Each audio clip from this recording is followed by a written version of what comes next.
Mga kastorya, magandang araw po sa inyong lahat mga kaibigan. Once again, bago po tayo magsimula ay ini-invite ko po kayong lahat na mag-like and mag-subscribe sa ating YouTube channel. Ito pong mga kwentong inyong napapakinggan ay exclusive lamang po sa YouTube. Bawal kopyahin o i-repost.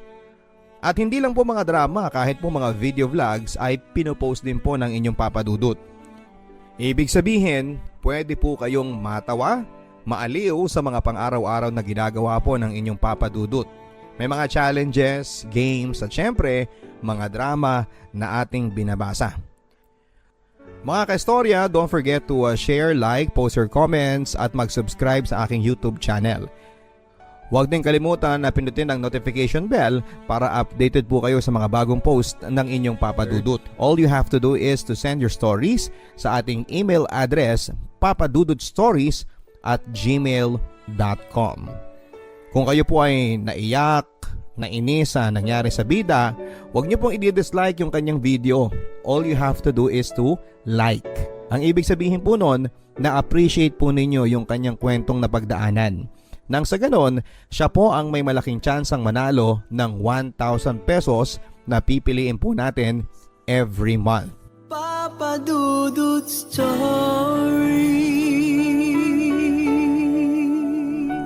Sa ating kwento ngayong araw, ang anumang labis ay masama, tulad ng pagkakaroon ng libangan. Hindi po sa lahat ng pagkakataon ang libangan ay nakakabuti, bagkus ay pwede pa itong maging dahilan ng pagkasira ng iyong buhay. Dear Papa Dudut, tawagin niyo po ako sa pangalang Lloyda, 33 years old at nagmamay-ari ng isang tindahan, kaya naman nagkaroon ako ng maraming oras para gawin ang pakikinig sa inyo via live streaming at YouTube. Tubong Bicol po ang aking ama, kaya naman doon na rin po ako isinilang at nanirahan. Pero sa edad na 11 ay napilitan po kaming tatlo na lumipat na rito sa Maynila for good dahil sa kagustuhan ng aking ina na siyang taga dito po talaga sa North Caloocan. Hindi ko makakalimutan ang araw na lumipat po kami ng Caloocan, Papa Dudut. Marami po kasi ang mga naging adjustments mula sa pagkakaroon ng mga bagong kaibigan, bagong eskwelahan at pakikisama din sa mga bagong kapitbahay. Lahat ng yan, Papa Dudut, ay ginawa ko mula nang tumungtong po kami dito sa North Caloocan. Si Papa naman ay wala ding nagawa, Papa Dudut, nang si Mama na ang nag-utos na umalis na kami sa Bicol. Galit na galit si Mama noon kay Papa. Naaalala ko pa nga kung paano siya sunduin ni Mama sa umpukan ng mga nagsasabong sa aming barangay Tupada. Wala ka na talagang kapag-apag-asa, demonyo ka. Buong maghapon ka na nga sa paghimas ng manok mo. Sinasamahan mo pa ng pagpirmi dito sa sabungan na to. Samantalang sa akin mo pa kinukupit yung pangsabong mo. Litanya ni Mama kay Papa noon. Natulala na lang si Papa noon sa sobrang pagkakapahiya nito sa mga kasugal niya sa Tupada. Madalas kasing inuungot lang ni Mama ang sentimiento niya kay Papa nang silang dalawa lamang. Pero marahil dahil napuno na si Mama, kaya nagawa niyang pagsisigawan at ipahiya si Papa noon. Isa pa sa kinasama ng loob ni Mama ay ang napabalitang nambababae daw si Papa. Mula noon ay hindi na tumutol si Papa sa naging desisyon ni Mama na ilayo si Papa sa masamang bisyo ng sugal at ng pambababae. Hinamon kasi ni Mama si Papa ng hiwalayan kung sakaling papalag ito sa kagustuhan niya. Biruan pa nga noon ng mga kalaro ni Papa sa sabong na hawak daw ni Mama ang itlog ni Papa. Mula noon ay sinumpa ko na ang pagsusugal, Papa Dudut. Ito kasi ang naging dahilan para iwanan namin ang Bicol na nakagisnan ko mula noong pagkabata.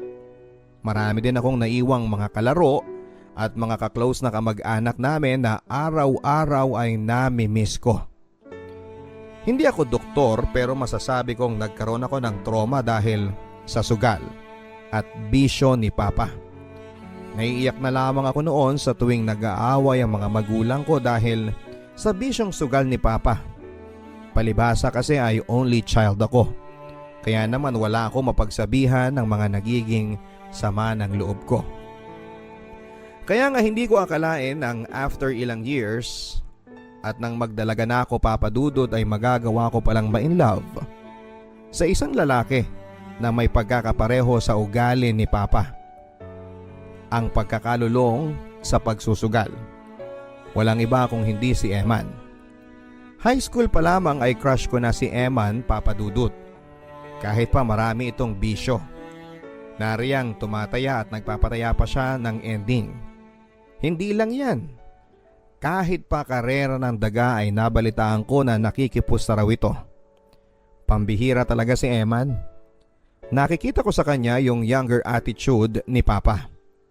Sinabi ko kanina na ayaw ko po ng sugarol. Pero bakit ganon Papa Dudut? Parang nagiba ang pananaw ko sa buhay nang nakilala ko nga po si Eman. Lahat ng pwedeng pustahan, makikita mong nakalista ang pangalan ni Eman. Pero kahit ganon siya ay nagawa ko pa ring palampasin ang masamang pag-uugali niya. Aminado kasi ako Papa Dudut na na-love at first sight ako sa kanya. Gwapo, may pagkamoreno, maamo ang mukha at hindi makabasag pinggan kung titignan. Ang kahawigan niyang artista ay si Cesar Montano. Yun nga lang, sugarol ang ultimate crush ko. Bumilang pa ng 1 taon bago kami naging close na dalawa ni Eman. Yun ay mula noong nakautang siya sa akin ng 500 pesos dahil sa atraso niyang hindi mabayad-bayaran. Pasalamat naman ako at binayaran niya ako kaagad. Kaya naman nakaulit pa siya sa akin ng pangungutang ng walang interes. At hindi rin ako na turn off sa kanya. Kahit sugarol pala si Eman ay mabuti naman siyang kausap. After that, siguro napansin din niya ako dahil yun nga, niligawan din niya ako eventually. Naalala ko pa nga na marami akong mga kakilala at mga kaibigan. Yung mga kaibigan na naming dalawa ni Eman ha, sila pa yung mga paulit-ulit na nagpapaalala sa akin na huwag daw akong kumuha ng bato na ipupukpok ko sa ulo ko. Lulong na raw si Eman sa bisyo nitong sugal. Baka unahin daw ni Eman ang mga bisyo niya bago pamilya. Mukhang hindi pa daw kasi nila nakikitaan si Eman na handa na ito sa seryosong pakikipagrelasyon. Pero ano pa nga ba ang magagawa ko Papa Dudut? Na-in love ako doon sa tao. Isa pa after ng 1 linggo naming pagsasama as live-in ay nag-positive kaagad ako sa pregnancy test. Huli na noong nalaman ko na pinagpustahan ako ni Eman at ng mga barkada niya na buntis ako nung biglang tumaba daw ako. Hindi ko na nagawang magalit noon kasi si Eman naman ang nanalo sa pustahan. Nilibre pa nga niya ako ng Jollibee sa perang napanalunan niya sa pustahan. Pero kahit na ganoon si Eman na maraming bisyong sugal ay hindi naman niya kami pinababayaan ng anak niya. Sa katunayan Papa Dudut dahil sa diskarte niya sa buhay, kahit wala itong permanenteng trabaho ay nakakakain kami ng 3 beses sa isang araw. At madalas ay may take-out pa at kain sa labas. Madalas kasi itong nananalo sa mga sugal o pustahang sinasalihan niya. At isa sa mga hindi ko makakalimutang pagkapanalo niya ay nang naka-jackpot siya sa bingo sa isang mall ng grand prize. Malaki-laki ang napanalunan ni Emma noon na cash prize Papa Dudut. Sa katunayan ay doon na nagsimulang magbago ang buhay namin. Nakabili kami ng isang pampasadang tricycle, nagkaroon din kami ng mini grocery store at nagkaroon din kami ng lending business. 15% kaagad ang tubo sa mga uutang at another 10% sa remaining balance makalipas ang ilang buwan. Mas maigi na ito kaysa sa 5-6 kaya naman marami ang naiingganyong umutang sa amin. Wala nang masyadong maraming requirements.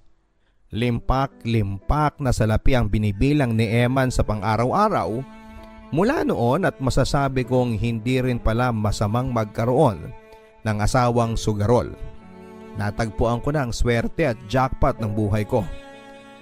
Walang iba kundi sa katauhan ni Eman yon. Papa Dudut Stories. Pero habang tumatagal, ay may napansin akong kakaiba kay Eman Papadudut. Nagsimula na itong maging lasenggero. Kung dati-rati ay pagiging sugaro lang ang nagiging dahilan ng away namin, ngayon ay tinatalakan ko na rin siya dahil sa pag-uwi nito ng gumagapang at lasing na lasing. May mga pagkakataon din na hindi na ito umuuwi ng bahay. Hanggang sa unti-unti na ring naubos ang pera namin sa bangko, na ibenta ko na rin ang pampasada naming tricycle. Sa mga pautang naman namin ni Eman ay wala na rin sa akin nagbabayad dahil sa tuwing sinisingil ko sila ay sinasabi nila na nakabayad na raw sila kay Eman. Etong si Eman, todo tanggi naman sa akin kung saan niya dinadala ang pera. Ang huling balita ko mula sa mga tsismosa naming kapitbahay ay nambababae daw si Eman. Ayon sa bali-balitang nakarating sa akin ay college student daw ang naging babae niya. Bata, maganda, makinis at sexy daw at higit sa lahat ay mukha daw pera ang naging bagong chicks ni Eman. Panay daw kasi ang pabili nito kay Eman ng mga mamahaling sapatos, bag at bagong cellphone. Nanggagalaiti ako nang nalaman ko mula sa number 1 na tsismosa naming kapitbahay ang ginagawang milagro ni Eman. Kaya pala halos maubos na ang kabuhayan namin dahil sa mga bagong bisyo ni Eman. Pero dahil sa wala akong matibay na ebidensya ay ako na mismo ang gumawa ng paraan, Papadudut, para mahuli ko sa akto si Eman. Tumaiming ako, Papadudut, na sundan siya isang araw sa magiging lakad nito. Ayon kay Eman ay i-extra lang daw siya sa kaibigan nitong jeepney driver dahil hindi ito makakapasada. Siya daw ang papalit sa manibela. Pero laking gulat ko na hindi jeep kundi taxi ang sinakyan ni Eman kasama ng babae niya. Sa loob ng isang motel sila dumiretso. Inabangan ko sila ng 3 oras hanggang sa paglabas ng motel na yon. Saka ko sila kinuyog na dalawa. Halos manghiram yung babae ng mukha sa aso sa ginawa ko sa kanyang pagsampal at pagsabunot. Si Emma naman ay pinalo ko ng batuta sa ulo na nakuha ko sa bewang ng guard ng motel. Kung may nakakuha siguro sa amin ng video noon ay malamang ay nag-viral pa kami dahil sa skandalong ginawa ko. Hindi ko makakalimutan ang araw na yon, Papadudut. Yun kasi ang araw na itinapon ni Emma ng lahat ng tiwala ko sa kanya. Halos maging bingi ako sa mga sinasabing masama sa kanya ng mga kaibigan namin. Nung pinili ko siyang pakisamahan at bigyan pa ng isang anak. Totoo nga, Papadudut, na naghanap lang ako ng malaking bato na ipupukpok ko sa ulo ko. Hindi lang ako ang labis na naapektuhan sa mga pangyayari, Papadudut. Kahit ang sarili kong anak ay walang ginawa kundi ang umiyak ng umiyak sa naging hiwalaya namin ng papa niya. Anak, huwag mo sanang isipin na kaya lang ako hindi pumapayag na dito tumira sa atin si papa mo kasi gusto ko lang siyang bigyan ng leksyon sa ginawa niyang panluloko sa ating dalawa. Umiiyak na paliwanag ko kay Abby, nag-iisang anak namin ni Eman. Nakatulala lang si Abby noon, naawa ako sa anak ko, Papadudut. Naaalala ko kasi ang sarili ko sa kanya noong kaidaran niya ako habang nakikita kong nag-aaway ang mga magulang ko dahil sa sugal at sa pagiging babaero ni Papa. Lumipas ang ilang linggo at masasabi ko na unti-unti na akong nakakapag-move on. Siguro dahil mas naging peaceful ang paligid ko noong nahinto na ang pagtala ko kay Eman. Habang naglilinis ako ng altar, ay may nakita akong papel sa ilalim ng Santo Niño. Isang scratch card yon, Papadudut. May naiwan pa pala dito sa bahay si Eman ng mga card na madalas niyang kiskisin. May paniniwala kasi si Eman na masuswertehin siya kung ilalagay muna niya overnight yung mga scratch card kay Santo Niño bago niya kiskisin. So ako naman, sinubukan ko ang swerte ko. Halos manlaki ang mga mata ko nang naka-jackpot ako ng 200,000 pesos sa card na yon. Mabaliw-baliw pa nga ako sa kakasigaw at sa kakatalon sa swerteng dumapo sa kamay ko. Hindi ko akalain, Papa Dudut, na ang kamalasang dinala sa akin ng sugal dahil sa pagsira nito ng pamilya ko ay siya rin palang magbibigay sa akin ng swerte at magbabalik sa akin ng pag-asa na makakapagbagong buhay pa ako kahit na wala na si Eman. Minabuti ko rin na isikreto kay Eman ang napanalunan niya. Total, ako naman ang kumiskis. Bayad niya sa akin yon mula sa mga sakit na pinaramdam niya sa akin. Papa Dudut, naranasan ko ng maging instant mayaman at maging instant pulubi. Kaya naman hindi ko na pinakawalan pa ang swerteng dumapo sa akin. Muli kong binuhay ang mini grocery ko na muntik nang magsara at sa awa ng Diyos ay napalago ko pa ito at nadagdagan na rin ng iba pang mga kabuhayan. Tulad ng water refilling station, computer shop, laundry shop at kung ano-ano pang shop. Wala na rin ako naging balita pa kay Eman. Basta ang alam ko ay sumama na ito sa batang kabit niya.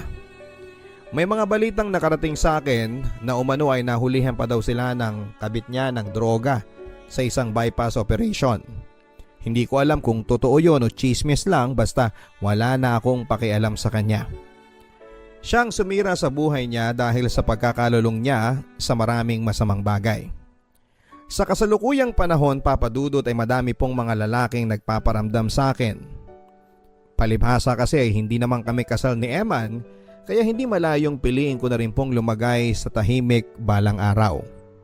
Nag-iingat lang po ako sa mga lalaking papapasukin ko sa buhay ko dahil babae ang anak ko. Gusto ko sana, kung mag-aasawa ako, ay gusto ko na responsable siya at may sarili siyang matibay-tibay na kabuhayan. Hindi yung ako pa yung magpapakain sa kanya. Papa Dudut, sana po ay nagustuhan ninyo ang kwento ng buhay ko at sana din po ay marami pa ang may napulot na aral. Ang lesson na natutunan ko sa aking kwento, para sa akin, Papa Dudut, ang buhay pag-ibig ay isang sugal.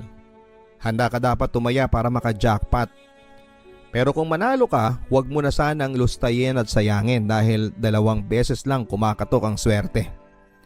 Yun po ay ang nangyari sa amin ni Eman. Twice kami naka-jackpot pero sa pangalawang beses ay hindi ko na po hahayaang sirain ako nito. Hanggang sa muli, ako po ang inyong kastorya, Loida ng North Caloocan. Ang buhay ay mahiwaga, laging may lungkot at saya. Sa Papa Dudut Stories, laging may karamay ka.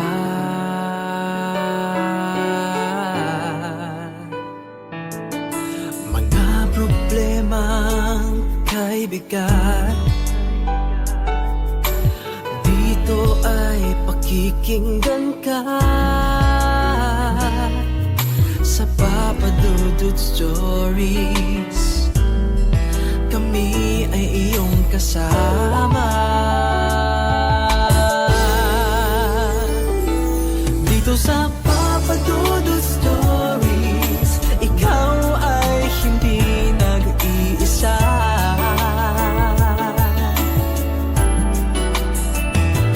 Dito sa Papa Dudut Stories, may nagmamahal sa'yo.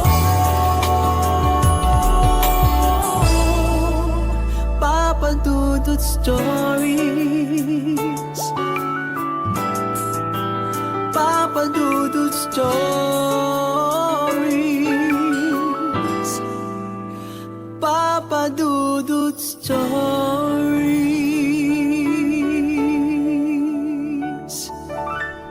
Maraming salamat, Loida ng North Caloocan, sa pagbabahagi mo ng iyong storya sa ating YouTube account.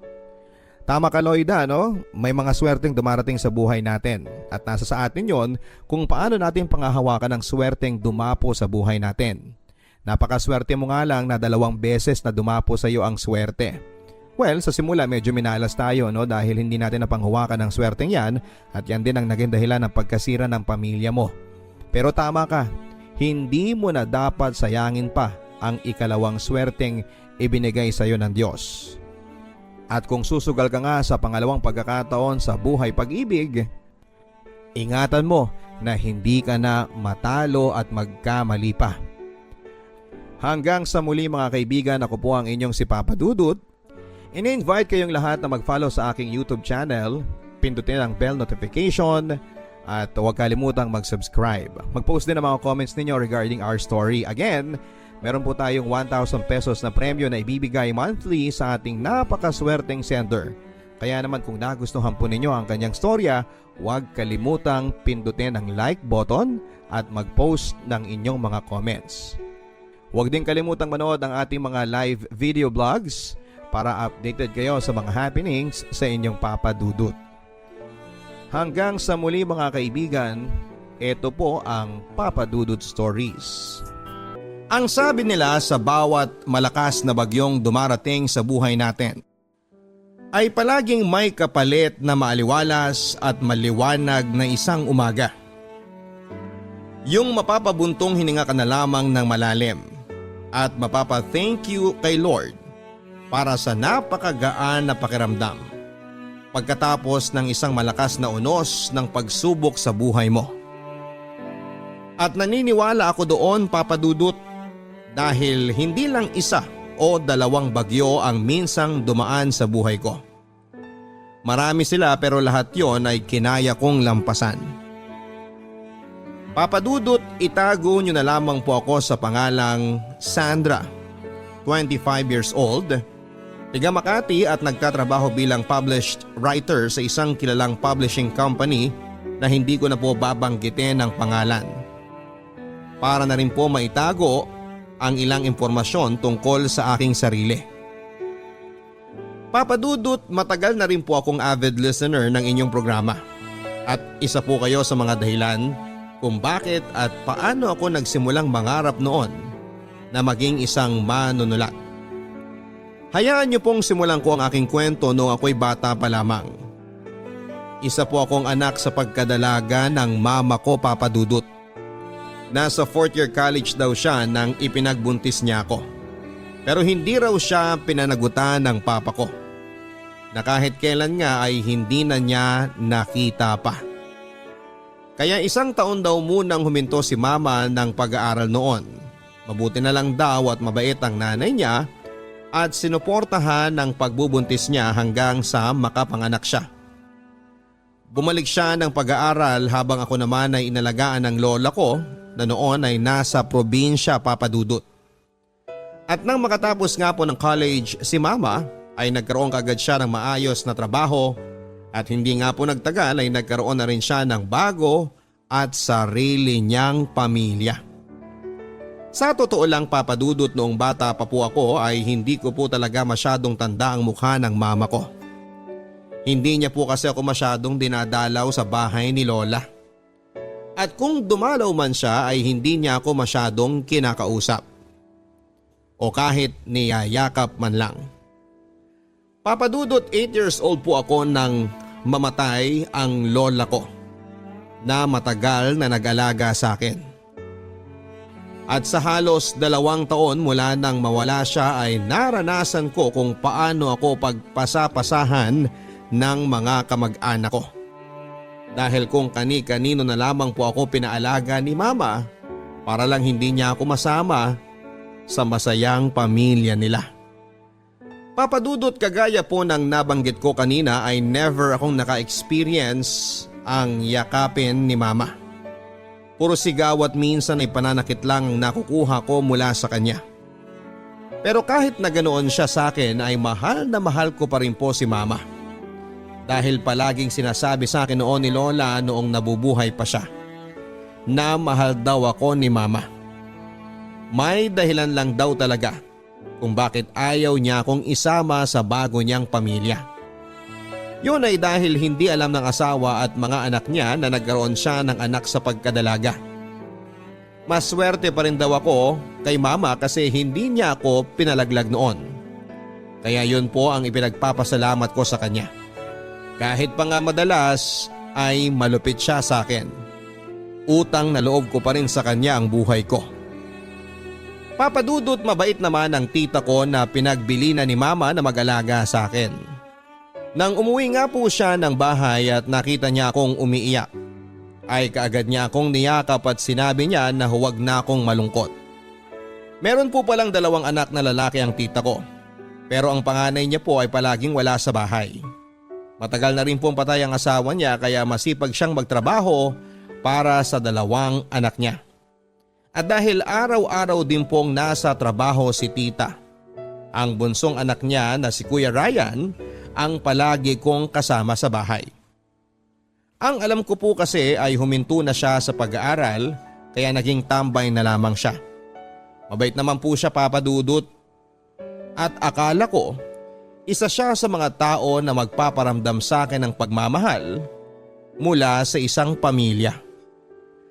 Papa Dudut, kahit na 10 taong gulang pa lamang ako ng panahon na yon, ay alam ko pong mali talaga ang gustong mangyari ni Kuya Ryan. Sinubukan ko pong sumigaw para humingi ng tulong pero sinikmuraan niya ako. Kaya nang hina na ako at tuluyan na niyang naisakatuparan ang kahalayan na gusto niyang gawin sa akin. Wala akong ibang nagawa kung hindi ang umiyak na lamang habang takip niya ang bibig ko at ginagawa ang mga bagay na gusto niya. Kaming 2 lang po kasi ang tao noon sa bahay at medyo malayo din ang ibang kapitbahay mula sa amin. Masyado ring malaki si Kuya Ryan kumpara sa patpating kong katawan, kaya hindi ko na nagawa pang manlaban. Gabi na rin po nang makauwi sa bahay si Tita, Papa Dudut, pero hindi ko na po nagawang magsumbong sa kanya. Takot na takot po kasi ako sa lahat ng pagbabanta sa akin ni Kuya Ryan. Takot ako noon na baka patayin niya ako at pati na rin si Mama. At kagaya ng gusto niya ay hindi ko pinahalata kay tita na may kahalayan siyang ginawa sa akin ng araw na yon. Kaya tahimik na lamang akong umiyak ng umiyak sa loob ng maliit kong kwarto.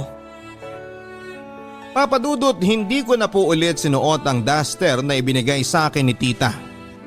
At kahit pa nga summer po noon ay palagi na lamang akong nakasuot ng pantalon at malaking t-shirt.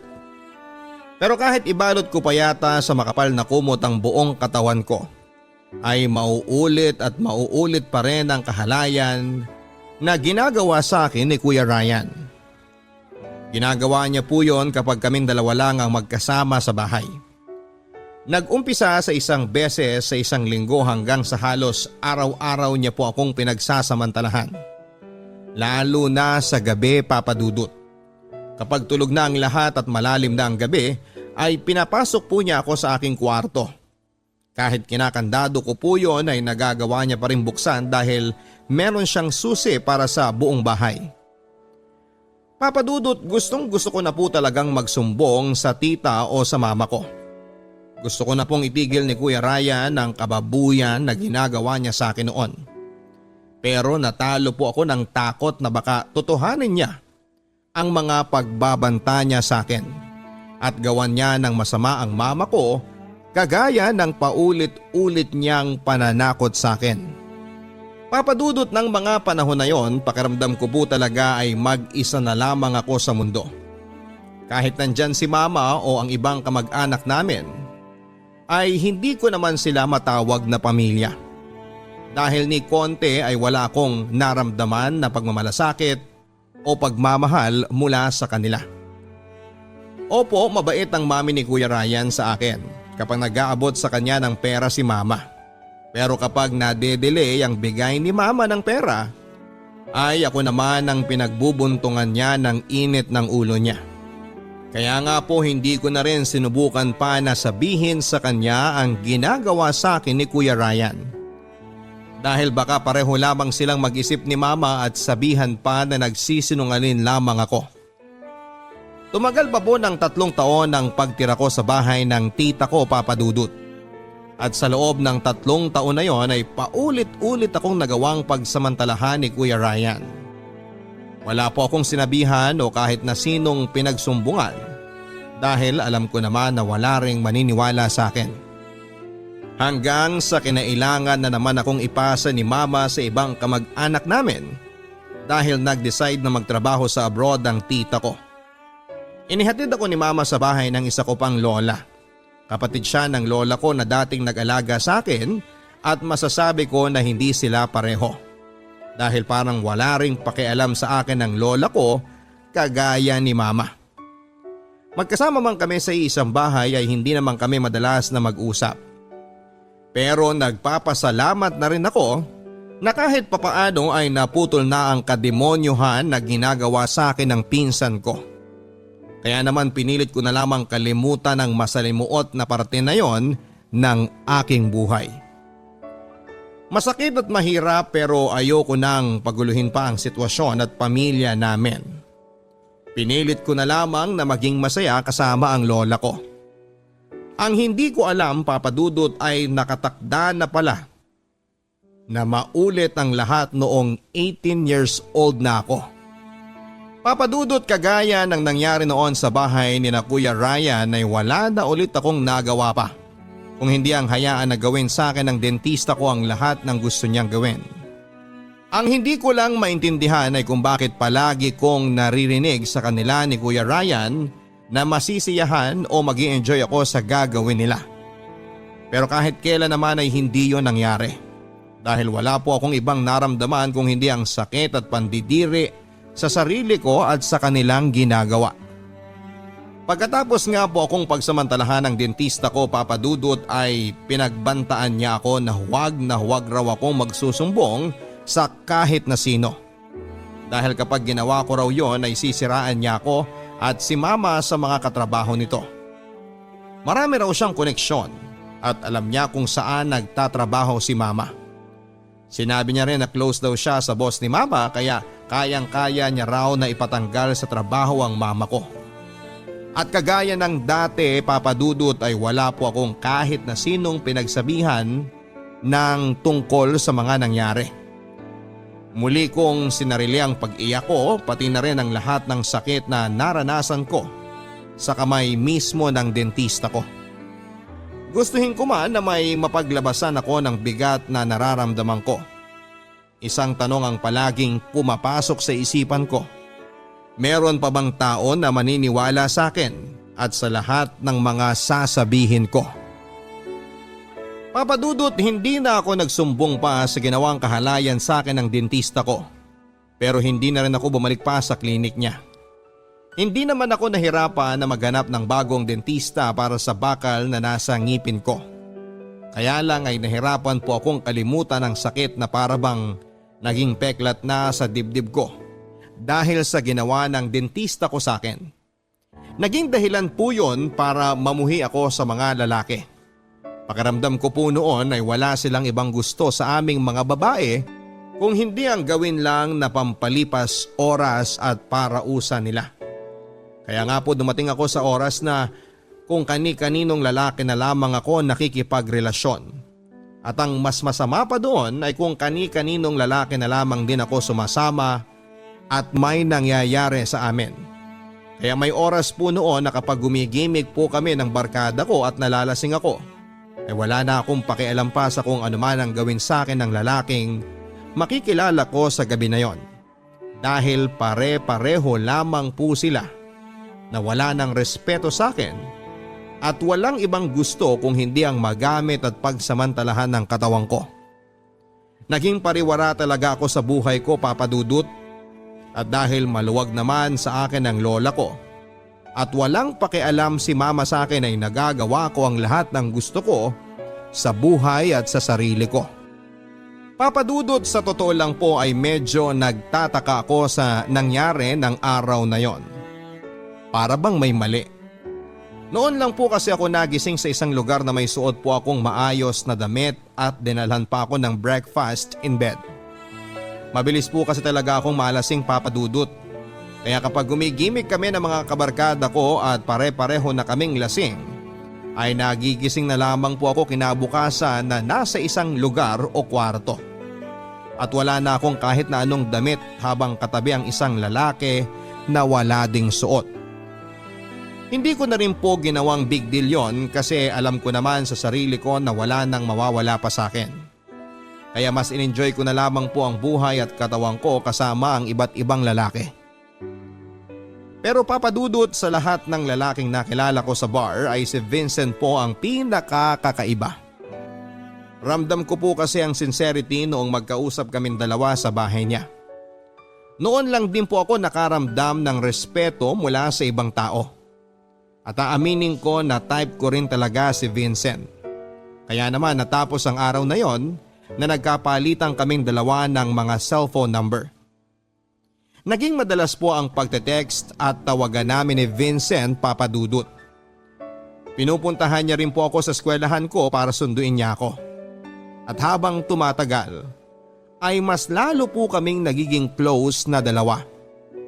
Kaya lang Papa Dudut, sa sobrang close po namin ni Vincent sa isa't isa, ay nagsimula na akong malito sa kung ano ba kami para sa isa't isa.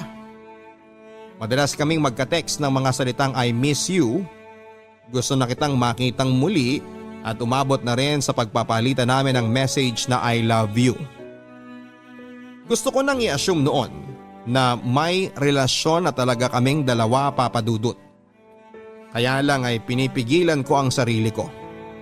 Dahil ang nasa isip ko noon, kung gusto talaga ako ni Vincent, bakit hindi pa rin niya ako niyayaya na magmotel kami para may mangyari na sa aming dalawa?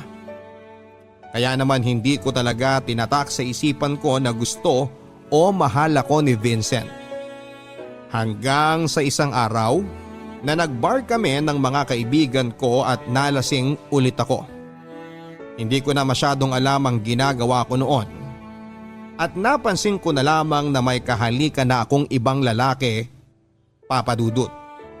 Bigla pong sumulpot noon si Vincent at pagkatapos niyang suntukin ng lalaki na hindi ko na matandaan ang pangalan ay hinila na niya ako palabas ng bar. Papa Dudut, hindi po ako makapaniwala sa mga sinabi ni Vincent ng gabi na yon. Yung mga salitang respeto at pagmamahal na nararamdaman niya para sa akin. Kaya pala hindi niya kaagad ako niyayaya sa isang maliit na kwarto para may mangyari sa aming dalawa. Kaya hindi niya ako hinahalikan kahit na sinasabi niya na gusto niya ako. Kaya hindi niya sinamantala ang pagkakataon noon para magalaw ako dahil mataas ang respeto niya sa mga babae. At yon ang kauna-unahang pagkakataon na nakilala ako ng isang lalaki na kaya akong respetuhin, Papa Dudut. Yung lalaki na kaya akong mahalin sa kabila ng mapapait na pinagdaanan ko.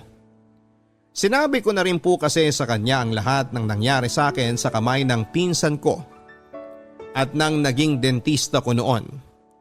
Ikinuwento ko sa kanya ang lahat ng hirap at sakit na pinagdaanan ko.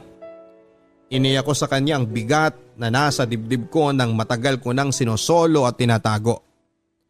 Nakinig lang siya sa akin, Papa Dudut, at inabsorb niya ang lahat ng bigat na nararamdaman ko. At pagkatapos noon ay niyakap ako ng mahigpit habang nagbibitaw siya ng isang pangako na kahit kailan ay hinding-hindi na raw ulit ako makakaranas na mag-isa. Nagagawin niya ang lahat para iparamdam sa akin na deserving din akong makatanggap ng pagmamahal mula sa ibang tao. Tinanggap niya ako, Papa Dudut. Tinanggap at minahal pa rin ako ni Vincent sa kabila na mga sinabi ko sa kanya na tungkol sa nakaraan ko. Mula ng araw na yon, Papa Dudut, ay naging opisyal na nga po ang aming relasyon ni Vincent. Mas lalo po akong nakaramdam ng pagmamahal at respeto mula sa kanya. Kung noon ay palagi akong nangungulila sa pagmamahal ng isang magulang. Ngayon ay hindi na po. Lalo na nang makilala ko ang buong pamilya ni Vincent nang isama niya ako minsan sa isang family reunion nila.